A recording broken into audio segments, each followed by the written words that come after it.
Serious questions tonight after a man sexually assaulted an 11-year-old girl at a Chicago public library. How did a man who has a troubling past at the library end up alone with a young girl? 11-year-old girl sexually assaulted when her mom briefly left her alone in a Southside library. This afternoon, police say they know who did it. Good afternoon. Thanks for joining us. I'm Ben Bradley. And I'm Dina Barron for Lourdes Duarte. WGN's Tanya Francisco is live in Morgan Park with the latest on this investigation. Tanya? Dina and Ben, Chicago police arrested a person shortly after that incident. That person is being questioned at this hour, but no charges have been filed. That little girl, she was taken to the hospital where her condition was stabilized. Parents that we talked to today about this incident are shocked and upset. Chicago police detectives were back at the Walker branch of the Chicago Public Library on 111th and Hoyne this afternoon, presumably gathering more information about the sexual assault of an 11-year-old girl. That's kind of scary. Joy Nelson was in the library last night with her daughter and saw the commotion, but had no idea what was going on. When I heard the child crying, I instantly was looking for my kids because I was like, okay, this is a young child, maybe it's my child. And I see the mother and the child together, but I just never put it together that it had anything to do with something like that. It was around 4 o'clock Monday afternoon. Police say the girl was there with her mother in a corner room of the library. The mom walked out, leaving the girl by herself. That's when they say the suspect, who was sitting nearby, sexually assaulted her and ran off. He was later caught and arrested.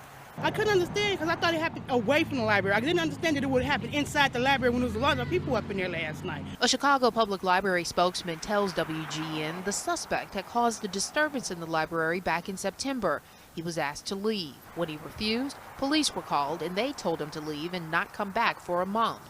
The spokesman says the library does not have the authority to ban anyone. He says that would have to be done by court order. Parents who consider the neighborhood library a safe place for their children are upset. It's for the kids to come learn and be off the street, so a child getting assaulted, like, that's outrageous and unheard of in a library. Yeah, parents we talked to this afternoon say they are keeping a closer eye on their children. But I have to tell you, we've also seen several children walk into this library this afternoon by themselves.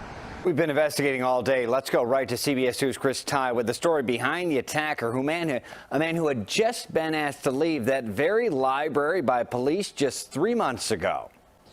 That's right. Tonight, that suspect is arrested. That 11-year-old girl taken here to Little Company of Mary Hospital in stable condition. We can tell you there's a bigger question tonight about security and an incident in September where this same suspect was at this same library branch removed by police for inappropriate behavior.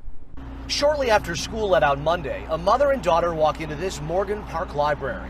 The two spend time in a corner room here, and when the mom leaves, police say the attacker sits next to the 11-year-old girl, sexually assaulting her, before he leaves the Walker Branch Library on foot. Investigators were able to determine who the man is. They spent the day questioning him, and CPD saying he had been banned from the library in the past due to inappropriate behavior with female library patrons. Security, which library officials tell us is on hand every day, present outside today as residents learn the news. It's horrifying. For Lisa Benacchia, it poses genuine security questions. And you just let them look at books and you're wandering around and you're expecting that they're going to be safe in the library, and to know that something like that happened, it's horrifying. Horrifying in general, but to know that it's in such a safe spot where you expect that your child to be safe is awful. Police said he was banned from that library, but Chicago Public Libraries say that was not the case. He was asked to leave after he was spotted gawking at female patrons. The police had to come and remove him. They told him not to come back for a month, but they said they don't have the legal jurisdiction unless there's a court order. And in that case, there wasn't one.